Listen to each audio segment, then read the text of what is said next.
Hello everyone, thanks for inviting us here today to discuss our active design. This is something that we've been involved with now for a number of years.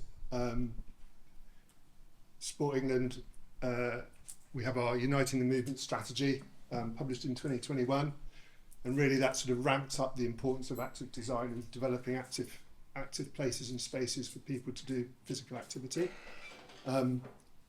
So our 10-year strategy published in 2021, and it lists active environments down there in the corner as one of the 5 big issues which we wish to invest and do more of to encourage people to be physically active. So just a bit of context. That's data taken from our Active Lives survey published in November 24. That looks at physical activity levels across England, focused on adults, and it gives a measurement there of how active people are in England based on the 150 minutes of recommended physical activity a week. And you can see from that data that roughly a third of adults, or just over a third of adults, aren't doing the recommended minutes of physical activity per week in order to lead an active and healthy lifestyle. So Sport England is very much concerned with those least active people there, that 25%, and a lot of our investment, our efforts and energy is targeted at tackling those levels of inactivity and recognising that particular groups of people face barriers to be physically active, and understanding those barriers and how we can address those. So that's a bit of our background around this area. The Active Lives survey also recognised that actually instead of traditional sport, most people are active through everyday activities like walking, cycling, running and fitness, and that makes up 80% of all minutes of activity taken per week. So recognising that actually happens on people's doorsteps, we need to make sure the built and natural environment is set up to enable people to lead those healthy and active lives and carry out those activities, because that's going to be the key determining whether they lead active and healthy lifestyles. So our active design principles, there's 10 of them, and they're grouped around 3 themes. So we've got the supporting active travel theme, the active high quality places and spaces, and the creating and maintaining activity, and that's underpinned by what we call our activity for all foundational principle. And so that underpins everything. If you tick those boxes in terms of principles, then you will be on the way to designing and building active and healthy environments. So the foundational principle, activity for all, that recognises really that everyone should have the opportunity to be active and physically active. It recognises that you have to work with your local community, understand their needs, understand their barriers to being physically active, that people face different barriers and challenges, and that you need to be able to consult, use evidence, use data to understand what people need in order to be physically active. So it's recognising that what works for some doesn't work for all. Sorry.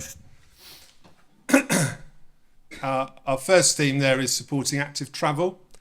So this recognises the importance of walkable, cyclable, well-connected, compact communities that encourage people to be active.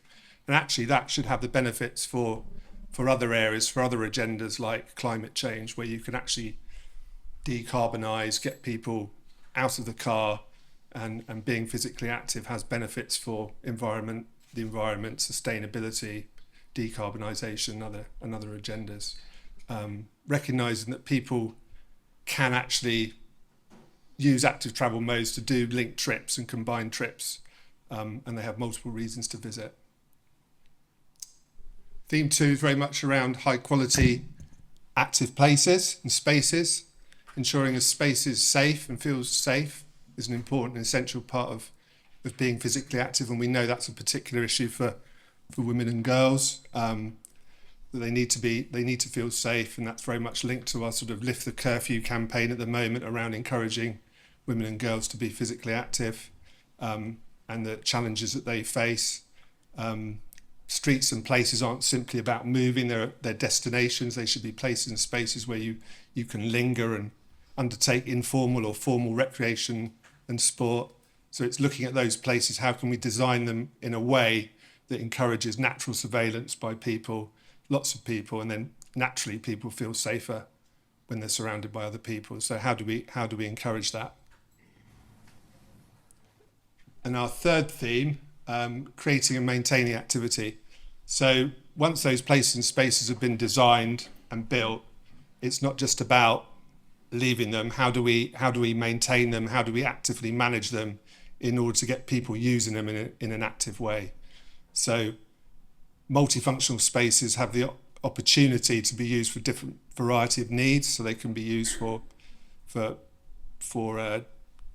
carbon capture, but they can also be used for physical activity, biodiversity. It's recognising that they can be used in a multitude of different ways. And they need to be spaces that are flexible and can be adapted easily and changed as and when to support physical activity.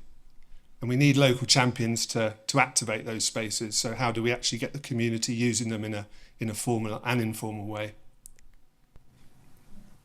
So we published Active Design probably, I think it was summer 2023. So it's been out there for 2 years. It's its third iteration, and actually been working since then to develop case studies and support materials to support its implementation. So we've recently published this case study on Uppsala, a city in Sweden. That's available on our website, and it very much looks at the active design principles at city-wide scale, very closely linked to climate change, how they can encourage active travel across the city, linking between green spaces. And there we have our active design principles down the left-hand side where those are being engaged. But yeah, we're very, very proud of this case study. Not all of it necessarily can be translated to England, but we feel there are some principles there that are worth looking at. We've also published some illustrative places. So for people here, they might be interested in the sort of parks that we've published. These are very much scenarios. They're not real life examples, but they give some illustrations as to how you can design a place to be physically active while also tackling issues like climate change. So we know that climate change has a real impact on people's ability to be physically active, extreme weather events, flooding, heat. How do you design places to be resilient to those? For example, through the use of trees and shading to enable people to still be active in those extreme periods of weather. So we have an urban park, we have a rural village, we have a town centre. We also have a place that tracks changes over time. So how can you amend a place, if you like? How can you take a place, change it, adapt it in response to changing needs and demands, and how can you still build physical activity into those places while addressing other agendas around climate change?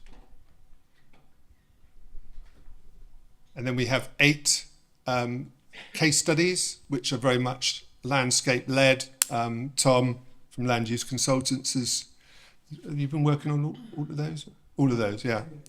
Working on all of those, very much sort of smaller scale examples, but around green spaces. How do you build activity into those green spaces, as well as climate resilience and other sort of environmental issues? So range of projects across mixed residential, regeneration, local parks and city infrastructure. And there they are, sort of dotted across the country. So they're available on our website as well. Don't think there's anything in Derby, but yeah, would recommend having a look at those. And now Tom is going to talk a bit about the Connecting to Leicester initiative. Yep. Yeah. Excellent, thanks, Owen. Brilliant. So just as an introduction to myself, so my name's Tom Jonson. I'm a landscape architect and urban designer. I've been working in private practice for just over 30 years, mainly park restoration schemes, but also I do a lot of work in towns and cities in terms of public realm enhancement projects, both in the UK and Ireland. Currently working on a new park in Galway City Centre, or just to the south of Galway City Centre, which is a really exciting project.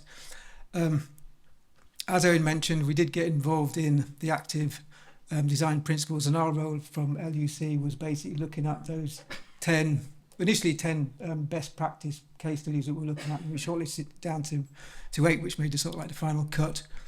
The Connecting Leicester initiative was one of those case studies. One of the other ones was by the company that I work for, LUC, so Land Use Consultants. We've been around for sort of 60 years. I think we celebrate our birthday next year. But we've worked on, probably 100 park restoration schemes up and down the country. So I suspect many of you might have even worked with some of our colleagues on those projects over the last sort of 30 years or so. But in terms of the Connecting Leicester initiative, this was an initiative that was basically started back in 2010, and it was pioneered by the city mayor, Sir Peter Salisbury, and it was in 2 phases, and this was the first phase, and it was sort of dubbed the hub and spokes concept, because it was really about looking at the city centre as the hub, and then trying to create those spokes out to peripheral residential areas and make those connections with other parts of the city centre. One of the things that the city mayor found when he took office in around about 2010 was that there was a number of issues in Leicester. One, it wasn't particularly well connected with other parts of the city, such as Abbey Park, the Golden Mile, the old historic part of the town. But also there was issues in terms of traffic and congestion, the inner city ring road, air pollution. And so basically he had a number of objectives as part of the Connecting Leicester initiative. And those objectives were overcoming those barriers to pedestrian movement, allowing people to make a sustainable journey to and around the city centre from those peripheral residential areas, generally improving the quality of the public realm, so improving the uplift of the public realm, making it a generally much more pleasanter place for people to visit, for businesses, people living in the city centre. And also just overcoming that conflict between pedestrians and vehicles in the city centre as well. So they were the main sort of issues he was trying to tackle as part of Connecting Leicester. I worked on one of the projects. I worked on a couple of the projects, but the one I'm going to talk about is the Mill Lane project. Can I ask you to step slightly to the side so you've got the mic? Yeah, sorry. So this is Leicester Mill Lane, one of the projects I was looking at.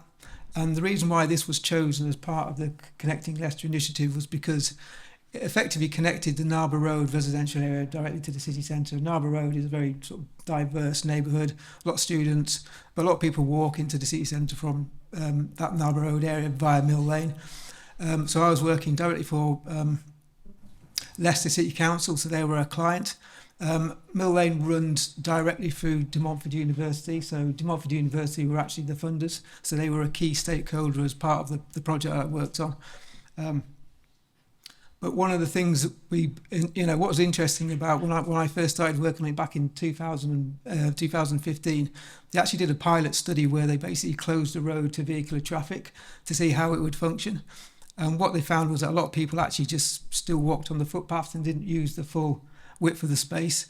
So I was sort of brought in as part of the project team to look at how we could transform the space, make it more usable by everybody, and particularly transform it into a walking and cycling route. And one of the things that I was very keen on doing was creating a linear park in this part of the city centre, and trying to increase urban ecology, biodiversity, and try to make it sustainable as possibly could. And particularly in relation to some of the things that I'm interested in terms of combating climate change, combating social change, in terms of improving urban ecology and the biodiversity crisis. So those are the key issues I was really concerned about and wanted to build into this scheme. In terms of the sort of design approach, I was very conscious at the start that I didn't want to introduce segregated footpaths and cycle lanes. I wanted to function as a linear park. The trouble was Mill Lane was a very sort of straight, very linear route. So straight away I was thinking, how can we actually break up the linearity of the space so that we minimise conflicts between pedestrians and cyclists, and also to try and create some, because it's very linear, how do we create more sort of like subspaces, more intimate spaces along the route? And the way that we did this was basically introducing planting areas into the scheme so that we broke up that linearity, create more of a sinuous route, if you like, so that people couldn't cycle up and down at speed, and create it and use the planting really to create that sort of those subspaces. Mill Lane's very close to the river source, so there was a sort of one of the design ideas that I was sort of thinking about was also how could we make that connection with the river? Could this be almost feel like a tributary of the River Soar, and make that connection with it? And then I was also thinking about actually if we're going to introduce planting areas and we're thinking about that tributary idea, then do we start thinking about rain gardens and sustainable urban drainage as part of the scheme? And I'd recently been looking at work that had been done by Nigel Dunnett and Andy Claydon at Sheffield University into rain gardens. It was just before the sort of like Sheffield Grey to Green, so it was still in its infancy. So, you know, still sort of like quite pioneering work. I mean, we were very lucky. Our clients at Leicester City Council, there was a chap called Steve Richards, engineer, Chrissy Tilsley, a landscape architect. They were, you know, fantastic clients and really bought into this idea of rain gardens, sustainable urban drainage, and trying to incorporate that as part of the scheme. So we, you know, because previously all of the surface water drainage used to get discharged into the positive drainage system and then go directly into the River Soar. Whereas the rain gardens, we were quite fortunate, the underlying ground was permeable, so the water would discharge into the rain gardens and then percolate away into the ground. And then sort of, as we then moved on with the scheme, we then thought about how we could sort of like apply these principles of sustainability. We then looked at, that's an image there taken from the nearby VJ Patel building, which shows the extent of the actual scheme, and you can see the engineering building in the middle. But in terms of sustainability, we were thinking about what we could do with, you know, how we could make this scheme as sustainable as possible. We've got an existing road surface, so we didn't want to just take all that hard standing off-site to landfill, so how could we use that as part of the actual scheme? So some of that material was then broken up and used as a drainage medium in the rain gardens. I then started thinking about what we could do with the soil underneath the road surface, which is going to be, you know, in a pretty poor condition in terms of it's going to be compacted, it's going to have low nutrients. I remember doing a scheme where in Sheffield, where I worked with RAP, it was a part of the advanced manufacturing site between Sheffield and Rotherham, where it was a former colliery site with colliery waste, and we basically introduced green waste material to create a manufactured topsoil. So we incorporated those principles here. So again, rather taking that subsoil off-site to landfill and bringing virgin topsoil on back onto site, we actually created a manufactured topsoil with that green waste material. So again, making it sort of like very sustainable. In terms of, this is an image which looks back down towards the southern end of Mill Lane. So you can see the two rain gardens on the left and the right, and obviously rain gardens further down in the image. In terms of the planting was quite critical in terms of getting the planting right for the rain gardens. Rain gardens, you know, the planting had to cope with periods where it's very, very dry, because obviously the medium is very free draining. So it's got to cope with dry conditions, but then it's also got to cope with very wet conditions as well. So that had to be sort of factored in.